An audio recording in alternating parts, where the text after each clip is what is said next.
Selamat sejahtera, saya mengucapkan kepada Dr. Sarumi. Nama saya Yap Nihwa, merupakan pelajar RBT PISMP tahun 1 SEM 1, dan hari ini saya akan membentangkan hasil tugasan saya, yaitu RBTS 3243.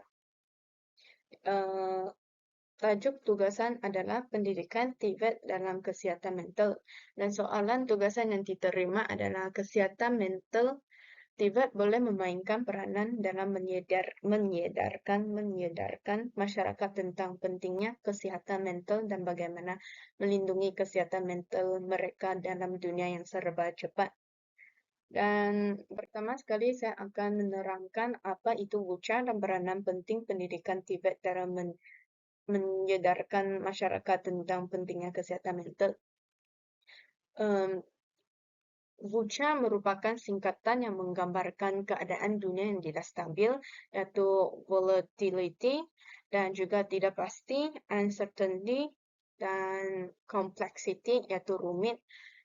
Manakala ambiguity membawa maksud kabur. Dan gabungan quality mencirikan sifat beberapa keadaan dan situasi yang sukar, yaitu hyperconnectivity. WUCA dia diterima pakai di seluruh perniagaan dan juga organisasi di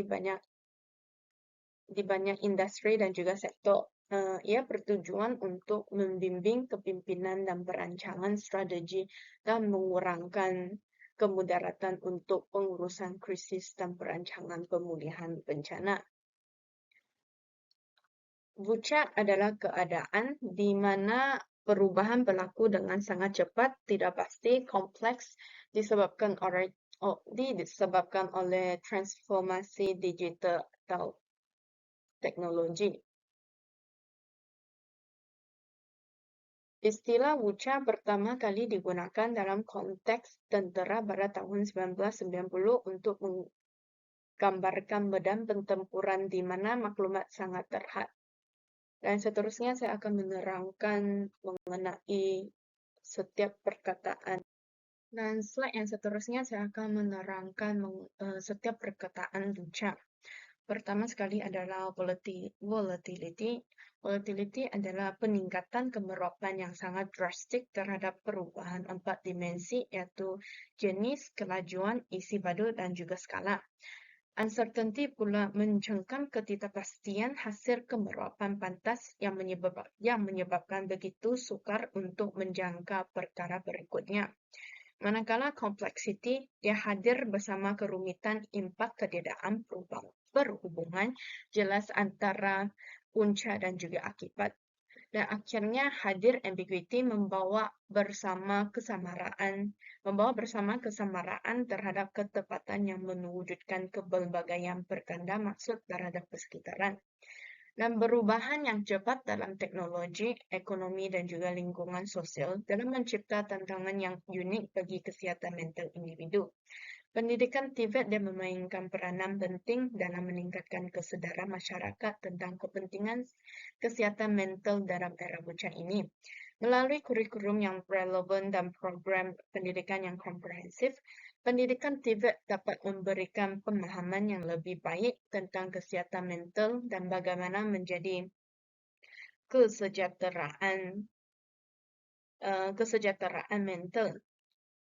Pendidikan TVET boleh menyediakan kursus dan juga latihan mengenai kesehatan mental yang meliputi topik seperti pengurusan tekanan, komunikasi berkesan, penyelesaian masalah, dan kesedaran diri untuk pelajar dan juga orang awam. Kursus ini boleh membantu meningkatkan pemahaman tentang isu kesehatan mental dan menyediakan strategi untuk melindungi dan juga mengekalkan kesejahteraan mental. Selain itu, pendidikan TVET juga meningkatkan kesedaran tentang stigma masyarakat. Pendidikan TVET boleh membantu meningkatkan kesedaran tentang stigma yang berkaitan dengan masalah kesehatan mental. Ini boleh membantu menghilangkan stigma dan juga menggalakkan persekitaran yang lebih inklusif dan menyokong bagi mereka yang mempunyai masalah kesehatan mental. Selain daripada kesedaran stigma, Pendidikan TVET juga boleh menyediakan sokongan yang betul. Misalnya, pendidikan TVET boleh memberi maklumat tentang sumber dan sokongan yang tersedia kepada mereka yang mempunyai masalah kesihatan mental. Ini boleh membantu individu mendapatkan bantuan yang betul dan mengakses penjagaan yang mereka perlukan. Dan seterusnya saya akan menerangkan mengenai isu kesihatan mental dalam era bocah. Cabaran kesihatan mental seperti tekanan, kebimbangan, dan juga kesan negatif dunia serba cepat dalam era bocah. Dalam keadaan dunia yang semakin mencabar, perubahan tidak dapat dielakkan dan berlaku secara berterusan, pantas, tidak stabil, dan juga tidak boleh diramalkan dengan mudah. Oleh yang demikian, sesuatu keputusan sukar dilakukan karena terdapat banyak faktor yang tidak diketahui, serta teknologi yang sentiasa berubah-ubah. Tiada perkara yang dapat dijelaskan dengan tepat dan tiada lagi istilah amalan terbaik dalam mentepani sesuatu perubahan. Dalam mentepani era bocah, masyarakat dilihat tidak bersedia, tiada keupayaan untuk bertindak balas, serta berdepan dengan ketidaksamaan struktur dalam masyarakat dan juga komuniti. Sejak pandemik COVID-19 melanda pada hujung 2019, masalah kesihatan mental menjadi perhatian disebabkan laporan beberapa kes berkaitan yang menyayat hati. Menurut utusan Malaysia, kira-kira 100,000 individu di negara ini menghadapi masalah berkaitan mental pasca pandemik COVID-19 akibat daripada pelbagai faktor tekanan hidup. Ketua Pengarah Kesihatan Tan Sri Dr. Nur Hisham Abdullah berkata, faktor sosial yang menyebabkan stres terlampau antaranya adalah hilang pekerjaan ataupun sumber pendapatan.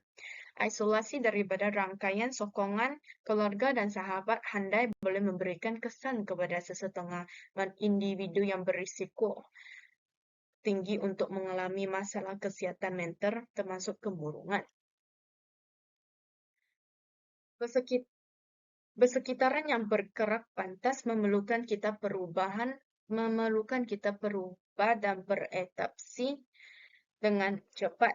Dalam era bocah, individu yang sering menghadapi tekanan yang tinggi daripada pelbagai sumber seperti peningkatan permintaan kerja, persaingan yang sengit, dan harapan yang tinggi daripada diri mereka sendiri dan juga orang lain. Tekanan ini boleh menyebabkan tekanan kronik dan berpotensi mengganggu keseimbangan emosi dan fizikal. Di samping itu, tekanan untuk sentiasa berada pada tahap yang terbaik dan mencapai kejayaan boleh menimbulkan perasaan tidak puas hati, keletihan, dan juga kebimbangan. Hal ini secara langsungnya akan memberi kesan negatif kepada produktiviti seseorang individu. Individu yang selalu berada di bawah tekanan yang tinggi akan menyebabkan prestasi yang semakin menurun dan juga semangat produktivitinya juga akan menjadi rendah dan ini sememangnya akan memberi kesan negatif kepada dirinya maupun organisasi.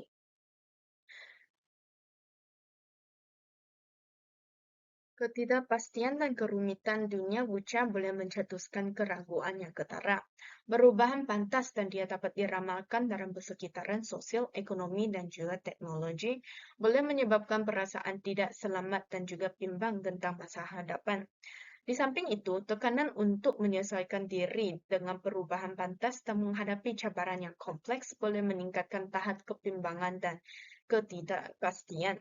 Era bocah juga memberi kesan negatif terhadap kesehatan mental melalui pengaruh teknologi, media sosial, dan keterhubungan yang tinggi. Maklumat yang berterusan dan mengalir pantas boleh menyebabkan maklumat terbeban dan kesukaran memprosesnya dengan berkesan. Selain itu, tekanan untuk sentiasa berhubung dan bersosial secara maya boleh mengganggu kualitas tidur, mengarahkan interaksi sosial dan mewujudkan perasaan kesunyian dan atau perasingan. Dengan menjejaki era bocah, keadaan dunia tidak kira dari segi ekonomi maupun sosial yang bergerak pantas memerlukan kita berubah dan beradaptasi dengan perubahan yang drastik. Perkembangan teknologi juga berubah dengan kadar yang pentas dan juga maju.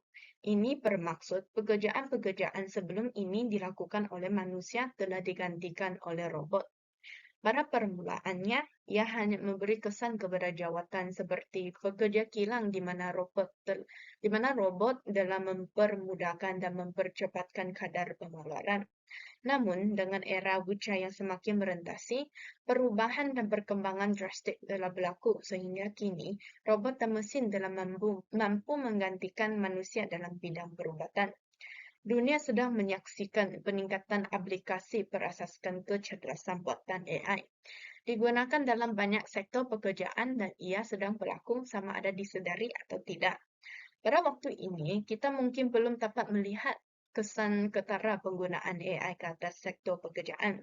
Namun, bukan satu perkara di luar logik akal untuk menjangkakan pekerja manusia perlu membangunkan dan menguasai kemahiran aras tinggi disebabkan persaingan dan perkembangan besar aplikasi teknologi khususnya berasaskan AI, otomasi dan juga robot. Hakikatnya, kebimbangan pekerja manusia akan kehilangan pekerjaan dan diambil alih oleh AI. Perkara yang pasti ialah teknologi bakal memberi impak besar kepada masa hadapan bidang pekerjaan. Menurut dapatan kajian di United Kingdom, sebanyak 7,4% pekerja berhadapan risiko tinggi digantikan AI, otomasi dan juga robot. Penggunaan teknologi canggih ini menyebabkan kesesetengah bentuk pekerjaan hanya memerlukan input pekerja manusia minimum. Perubahan yang semakin ketara ini sudah tentu akan menimbulkan tekanan maupun kebimbangan kepada masyarakat. Kebimbangan dalam mendapatkan peluang pekerjaan yang dapat menambung keluarga dan tekanan dalam bersaing dengan kemunculan AI bagi kekal di pasaran telah menjadi isu yang memberi impak negatif kepada kesihatan mental masyarakat. Dalam menghadapi cabaran ini, adalah penting untuk membangunkan strategi penyelenggaraan kesihatan mental yang berkesan. Ini termasuk menguruskan tekanan dengan baik melalui teknik relaksasi, mengekalkan keseimbangan antara kerja dan kehidupan pribadi, mendapatkan sokongan sosial yang positif, mengurus penggunaan teknologi dengan bijak, dan membina daya tahan mental untuk menangani perubahan dan ketidakpastian. Ia juga penting untuk mendapatkan bantuan profesional jika perlu. Maka psikologi atau konselor boleh memberikan sokongan, pemahaman dan juga strategi yang lebih khusus dalam mengatasi cabaran kesihatan mental dalam era buca ini. Dan seterusnya kita akan beralih kepada slide peranan pendidikan TVET dalam kesedaran kesehatan. Dalam slide ini kita akan membincangkan bagaimana pendidikan TVET dapat mendidik masyarakat tentang kesehatan mental. Dalam slide ini terdapat 5 kaedah untuk pendidikan TVET dapat mendidik masyarakat tentang kesihatan mental. Pertama sekali adalah memberi pengetahuan dan juga pemahaman. Kedua adalah pembangunan kemahiran menyelesaikan masalah. Ketiga adalah latihan pengurusan tekanan. Dan keempat adalah peningkatan kesedaran diri. Dan akhirnya adalah kemahiran sosial dan komunikasi yang dipertingkatkan. Pertama sekali adalah memberi pengetahuan dan juga pemahaman. Pendidikan TVET boleh memberikan pengetahuan yang mendalam tentang kesehatan mental termasuk pemahaman tentang gangguan mental, faktor risiko dan juga strategi pencegahan. Ini membantu individu memahami kepentingan menjaga kesihatan mental dan mengenali tanda-tanda awal sebelum masalah kesihatan mental berlaku. Pendidikan TVET juga boleh memberikan pengetahuan kepada individu mengenai saluran yang boleh mengatasi masalah mental dengan memperkenalkan hospital yang menawarkan perkhidmatan masalah mental. Misalnya, Hospital KBJ. Ketua Pengawal Korporat KBJ Healthcare, Eriza Nur berkata, KBJ Healthcare memperkenalkan pakej kesihatan mental yang khusus dan berpatutan di hospital KPJ terpilih di seluruh negara. Oleh itu, dengan adanya pendidikan TVET yang memberikan pengetahuan mengenai saluran mendapatkan rawatan kesihatan mental, sudah tentu masyarakat yang sihat dari segi mental dapat dilahirkan. Dan seterusnya adalah pembangunan kemahiran menyelesaikan masalah. Pendidikan TVET boleh melatih individu dalam kemahiran menyelesaikan masalah yang berkesan. Kemahiran ini membantu individu menangani cabaran dan tekanan kehidupan seharian dengan lebih baik serta mengurangkan kesan negatif mereka terhadap kesehatan mental. Selain itu, ia menggalakkan lebih ramai individu bersikap terbuka apabila menyentuh perkara berkaitan penyakit mental dan mengetahui gejalanya sebelum mendapatkan bantuan profesional. Dan yang ketiga adalah latihan pengurusan tekanan. Pendidikan TVET boleh menyediakan latihan pengurusan tekanan yang berkesan. Individu akan mempelajari teknik seperti mengawal emosi dan juga tekanan ataupun senaman pernafasan yang membantu mereka mengurangkan tekanan dan meningkatkan kesejahteraan mental. Pendidikan TVET boleh menyediakan kursus pengurusan emosi dan stres. Misalnya, pendidikan boleh menyediakan kursus seperti kursus pengurusan stres selama 1 hari anjuran Jabatan Pendaftaran Negara-Negeri Johor Darul Ta'zim. Kursus seperti ini membolehkan peserta memahami dan mengenal pasti punca-punca stres dan kehidupan mereka, memahami bagaimana penyebab stres boleh menjejaskan mereka, dan bagaimana strategi dan tip-tip bagi mengurangkan tekanan dan mengurangkan stres secara berkesan. Dan yang keempat adalah peningkatan kesedaran diri. Pendidikan TVET boleh membantu individu meningkatkan kesedaran diri mereka tentang kesehatan mental. Ini melibatkan memahami keperluan dan hak diri sendiri, serta keupayaan untuk mengenali tanda-tanda kesusahan atau ketidakseimbangan emosi. Dengan meningkatkan kesedaran diri, individu boleh menjadi lebih proaktif dalam mengekalkan kesihatan mental mereka. Dan terakhir adalah kemahiran sosial dan komunikasi yang dipertingkatkan. Pendidikan TVET boleh melatih individu dalam kemahiran sosial dan komunikasi yang membina hubungan yang sihat dan menyokong. Misalnya, tekanan atau stres boleh diatasi dengan berkongsi masalah yang telah dihadapi kepada individu yang dipercayai. Oleh itu, pendidikan TVET boleh menggalakkan individu mendapatkan sokongan sosial berhubung dengan rakan atau ahli keluarga yang dipercayai untuk meluapkan perasaan ataupun perasaan yang tertekan ataupun tidak menyenangi. Tindakan ini bukan sahaja dapat mengurangkan tekanan, malah mengeratkan hubungan silaturahim antara individu, keluarga, rakan, dan juga saudara. Pendidikan TVET juga menggalakkan individu untuk melakukan aktiviti sukan. Apa juga aktiviti sukan? Sama ada badminton, bola jaring, bola tampar, dan sebagainya dapat membantu mengurangkan tekanan.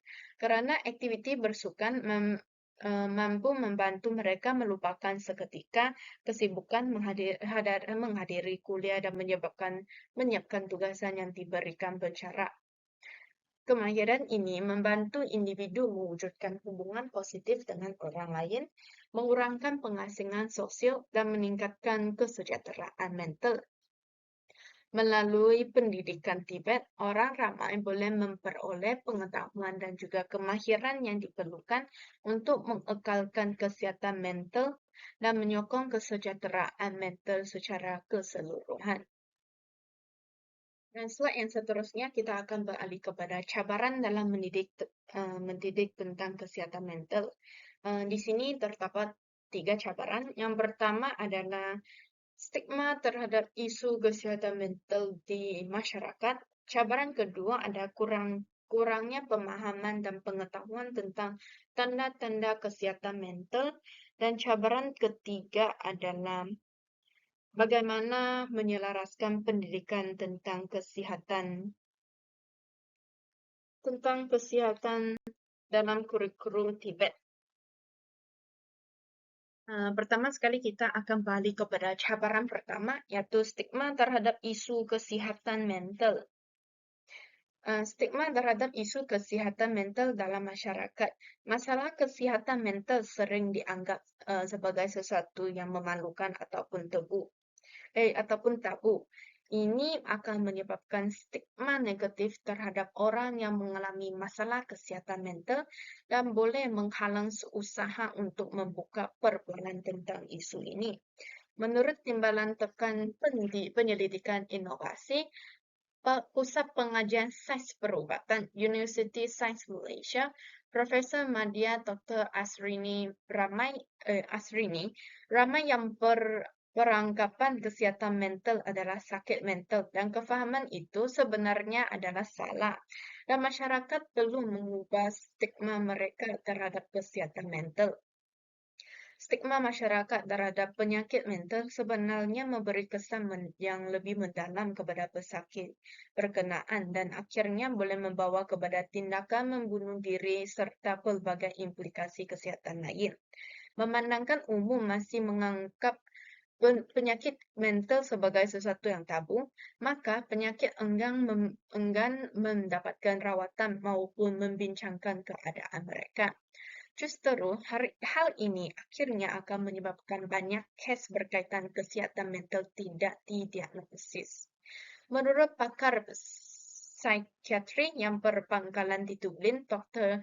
Sharain, beliau berpendapat bahawa rakyat Malaysia mengaitkan stigma dengan rasa malu untuk menerima diagnosis penyakit, mendapatkan ubat-ubat atau menghadiri kaunseling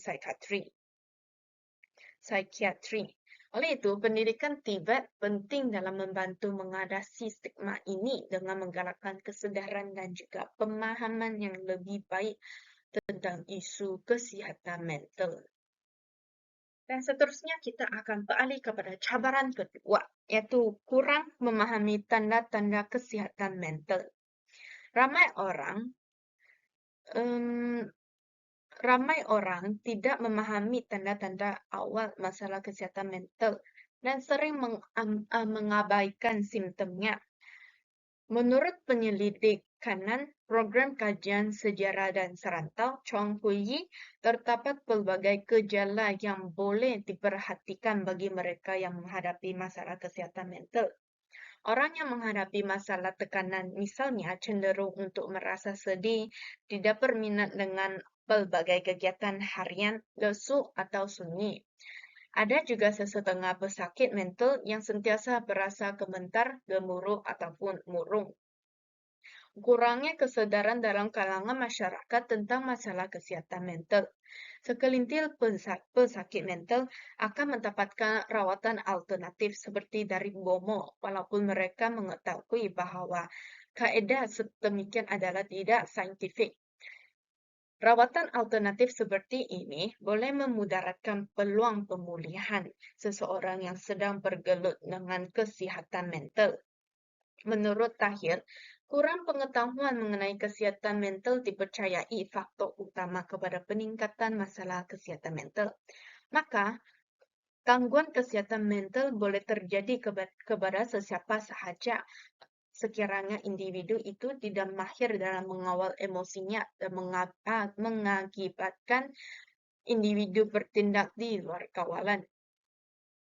Dr. Nur Rashikin berkata, ada kalanya pihak di sekeliling individu yang menghadapi masalah kesihatan mental turut mempersoalkan tidak mungkin pesakit boleh bertepan masalah sedemikian kerana datang daripada keluarga yang bagus.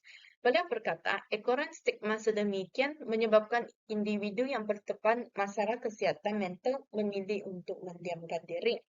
Tegasnya, jelaslah bahawa pengetahuan yang cukup mengenai kesihatan mental amat diperlukan bagi melahirkan kesejahteraan mental masyarakat. Seterusnya, kita akan beralih kepada slide yang slide seterusnya yaitu cabaran ketiga, menyelaraskan pendidikan kesehatan mental dalam kurikulum Tibet. Pendidikan Tibet sering menumpukan pada kemahiran teknikal dan juga praktikal, tetapi tidak memberi perhatian kepada aspek kesehatan mental. Oleh itu, terdapat keperluan untuk menyelaraskan pendidikan tentang kesehatan mental dalam kurikulum Tibet dan memastikan individu dilengkapi dengan kemahiran yang diperlukan untuk mengekalkan kesejahteraan mereka. Masa dan sumber yang terhad dalam kurikulum Tibet menjadikannya sukar untuk menambah kurikulum tentang kesehatan mental. Selain itu, sumber yang diperlukan untuk membangunkan kurikulum baru dan melatih guru juga boleh menjadi kekangan. Stigma terhadap masalah kesehatan mental masih menjadi masalah dalam masyarakat, termasuk dalam persekitaran pendidikan. Ini boleh menyebabkan kekurangan sokongan untuk memasukkan pendidikan kesehatan mental ke dalam kurikulum Tibet. Dengan menangani cabaran ini, pendidikan Tibet boleh membantu meningkatkan kesedaran dan juga pemahaman tentang isu kesehatan mental, serta menyediakan kemahiran yang diperlukan untuk melindungi dan mengekalkan kesejahteraan mental. Dan slide seterusnya adalah strategi untuk meningkatkan kesedaran kesehatan mental dalam Tibet. Di sini terdapat 3 strategi, yaitu strategi pertama adalah menyertakan atau memasukkan pendidikan tentang kesehatan mental dalam kurikulum. Strategi kedua adalah mengadakan bengkel, seminar, dan juga program kesedaran kesehatan mental untuk pelajar Tibet. Dan strategi ketiga yaitu terakhir yaitu menggalakkan perbincangan terbuka dan sokongan community untuk kesehatan mental. Strategi pertama adalah memasukkan pendidikan tentang kesehatan mental dalam kurikulum Tibet. Ini merupakan satu cara yang berkesan untuk meningkatkan kesedaran adalah dengan memasukkan pendidikan tentang kesehatan mental sebagai sebahagian penting dalam kurikulum Tibet.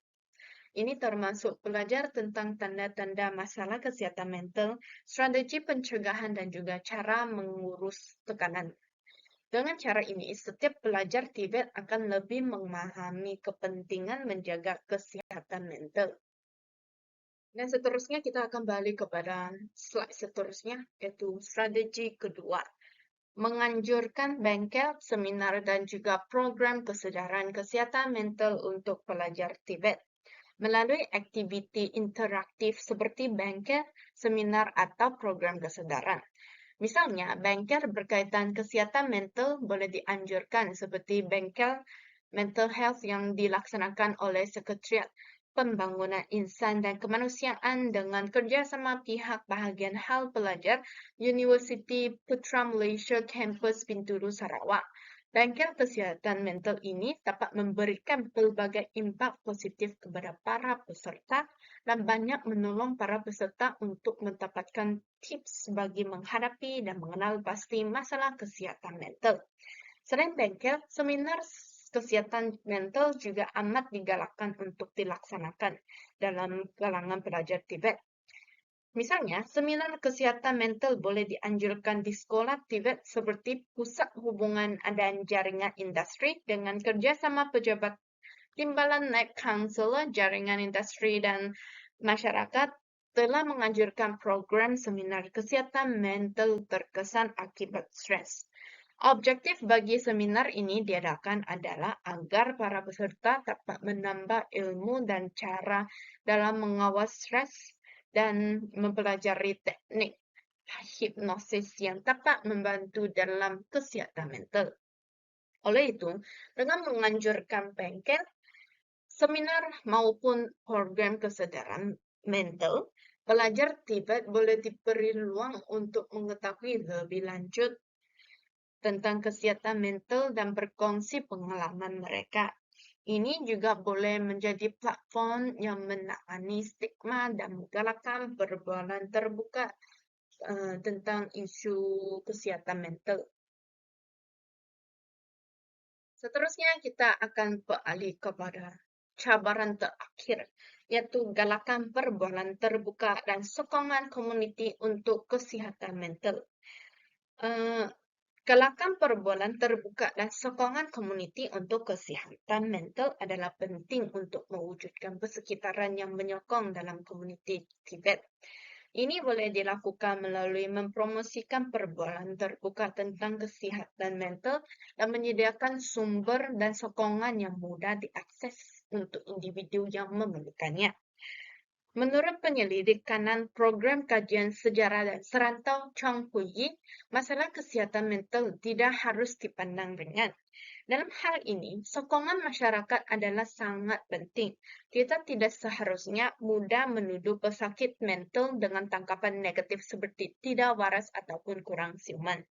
Dengan melalui sokongan komuniti, pelajar Tibet akan merasa disokong dan bermotivasi untuk mengekalkan kesejahteraan mental masyarakat. Dengan melaksanakan strategi ini, pendidikan Tibet boleh menjadi platform yang berkesan untuk meningkatkan kesadaran dan juga pemahaman masyarakat tentang kesehatan mental dan menyediakan sokongan yang diperlukan oleh para pelajar Tibet dalam mengekalkan kesejahteraan mental mereka. Akhir sekali, kita akan beralih kepada slide yang terakhir, yaitu kesimpulan. Kesimpulannya, pendidikan Tibet memainkan peranan penting dalam mendidik masyarakat tentang kesehatan mental dalam era Wucha, yaitu era yang terdiri daripada perkataan volatility, uncertainty, complexity, ambiguity, dan hyperconnectivity. Dalam era yang serba pantas ini, kesehatan mental adalah aspek yang sangat penting. Pendidikan Tibet mempunyai peranan penting dalam meningkatkan kesedaran dan juga pemahaman orang ramai tentang isu ini. Melalui penyediaan pengetahuan, membangunkan kemahiran dan menggalakkan kesedaran diri, pendidikan Tibet boleh membantu individu dalam melindungi dan juga mengekalkan kesehatan mental mereka.